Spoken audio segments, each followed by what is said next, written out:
Teyze, ne olur? Parçası mı?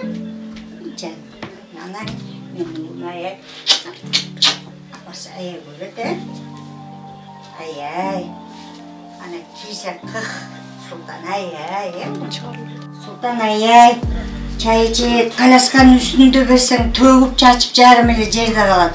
Anam bana sen 15 minutta berip koyum dağı çaynap. Çaynap berem de çaynasına da akıl jetpeyt. Sultan! Oo! Oo!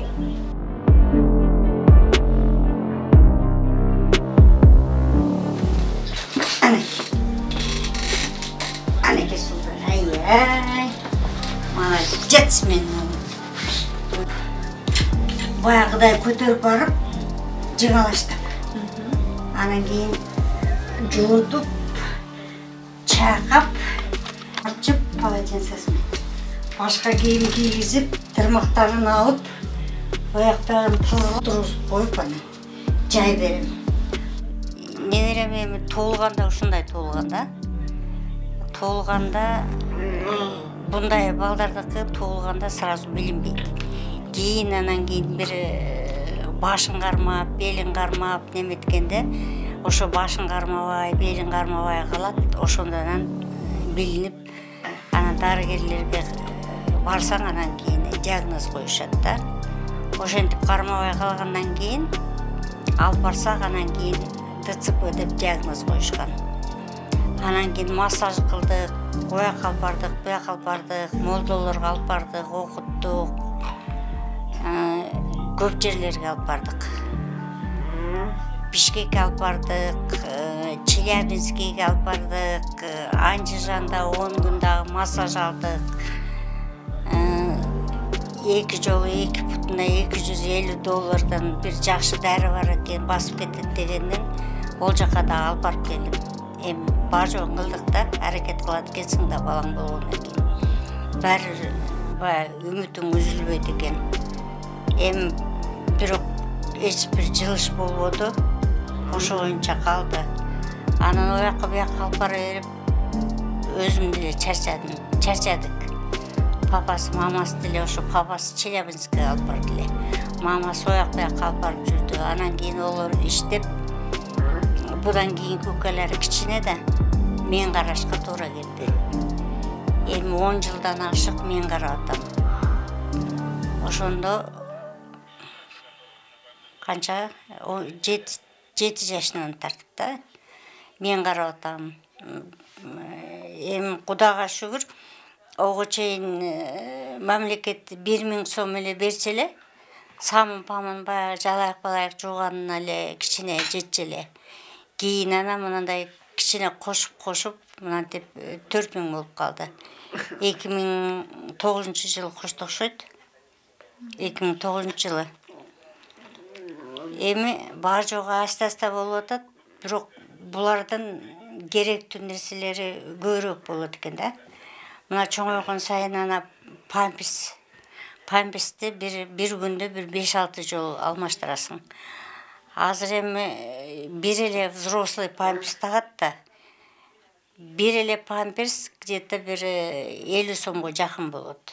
Ошондо 6 памперсти ойлоп көргүлө, 300 сом болот, Ошо памперси анан кийин бул балдардын дагы немеси, айырмасы булардыкы көбүнүкү почти 99% баягы талма эпилептический приступтары болот.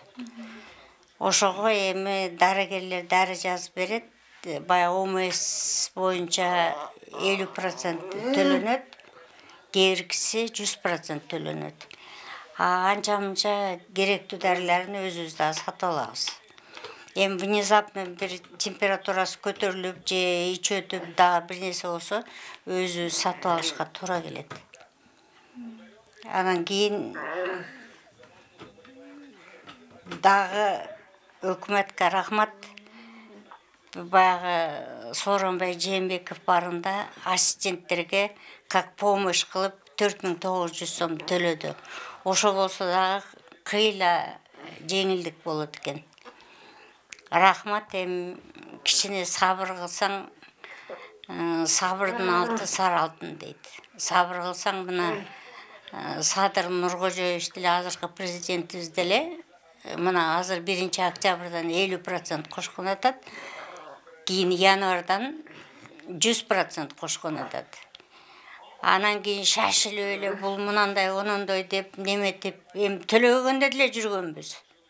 Эми бул дагы Алланын сыноосу экен, чыдап эле жүргөнбүз. Багылып эле таштап койгон жокпуз, тапшырып койгон жокпуз, жүргөнбүз. Ошон үчүн эми кичине сабыр кылыш керек экен да.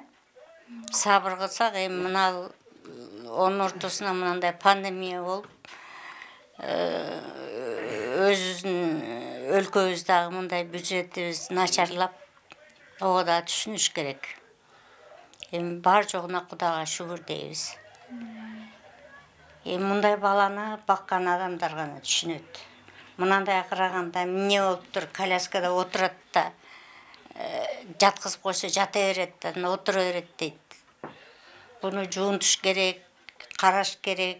Бул деле адам. Мурдагыны жуунттум эле, күн жылуусунда жуунтуп коеюн деп, ар бир 10 күндө жуунтам. Анан кийин эми аракет кылыш керек. Баягы күчүктөрүн деле жуунтуп, кийим кийгизип, жакшына карап көрүп атам телевизордон. Ошондой нерселер болуп атпайбы? Эми бул деген ого караганда адамдар да булар. Анан жакшыраак карайсың. Эжен өзүнө эле. Анан ошол 18 жашка чейин, 18 жаштан кийин тескерисинче чыгымдары, мындай муктаждыктары көбөйөт экен да мындай. 18 жаштан кийин эми болсо айтып атасыңар, 18 жашка чейин эле төлөнөт, анан төлөнбөйт деп. 18 жаштан кийин эми олар эмне гарантия береби? Булар басып кетип өзүн тейлеп калышабы? Буларга өтө көп чыгым кетет да. Чоңойгон сайын чыгым көбүрөөк кете берет. Кичинесинде айтып атам го, бир канча жыл биз алган деле эмеспиз, бир тыйын деле. Багылып эле жүргөн, Кудайга шүгүр. Бирок чыгым көп эле кетет. Анан 18 жаштан кийин онтип төлөп бербесе, онду билбейм. Бар жогун өкмөткө тапшырып койсо, өкмөткө кайра кыйын болот да. Бир мындай инвалид балага өкмөт, мен уктум, 14 000 кетет экен. 14 000 кетет экен. Эми өкмөткө наоборот кыйын болот да. Эми кошсо, мисалы үчүн 1 январдан кошсо 100%, ошондо 8 000 болот экен. Ошондо деле өкмөткө 5 000 пайда болуп атпайбы? Анан кийин билбейм, өкмөт гарантия берип, булар басып кетип өзүн тейлеп калып неметебиз деп, ошондой эле 18ге чыккычаңына жарым жыл калды. Мен ондойго түшүнбөйм. Азыр ошондо сиз 4900 аласыз. Мен ассистентский 4900 алам, а по инвалидности группасы боюнча 4000 алам. Ошондо 8900 болобу? Январдан баштап ушул канчага көтөрүлдү? Январдан баштап ассистентский ошо боюнча эле калып атат. Бирок по инвалидности 1 группада 2000 кошулуп атат, 6000 алабыз, Кудай кааласа. Январдан баштап 6000 эмес, 8000. Мына октябрдан баштап 50%, январдан баштап 100% кошулат. Ошондо 100% кошулганда 8000 болуп калат. А октябрда 6000 болот. Андан сырткары баягы массаж деген сыяктуу, дары-дармек, массаж, дары-дармек, памперс, тамак ашы, муну сыртка, анан коляскаларын, эми булардагы коляскаларын бир 4-5 жылда бир берет. Анан кийин коляскалары бузулуп калат, сынып калат. Алышка да туура келет. Мына коляскасы, мына жакында коляска берди эле. Совсем эле кичинекей, многофункциональный экен. Кичинекей батпайт. Мынандай эле путоонякта жүрөт да, турат. Эми ошону алмаштырабызбы, же эмне кылабыз билбейм. А мына коляскасына эми неме кылсак, калыңыраак кийинсек, батпай калышы мүмкүн да. Ошон үчүн коляска дагы алышыбыз мүмкүн. Ошондой булардын немеси көп да, кандай не дейт? Чыгымы көп да, муктаждыгы көп. Эми эртең 18ге чыкса, ан сайын баягы оорлошуп, сизге жардамчы дагы керек болот экен да, мындай жугун турганда көтөрүшүү. Эми жардамчы сөзсүз керек. Мына 2 айдан бери колум ооруп көтөрө албай атам. Мына колум баягы чечип коюп. Монтаж кыласыңар, эмне кыласың? Неме колум ооруп көтөрө албай атам. Мынтип байлап көтөрүп атам.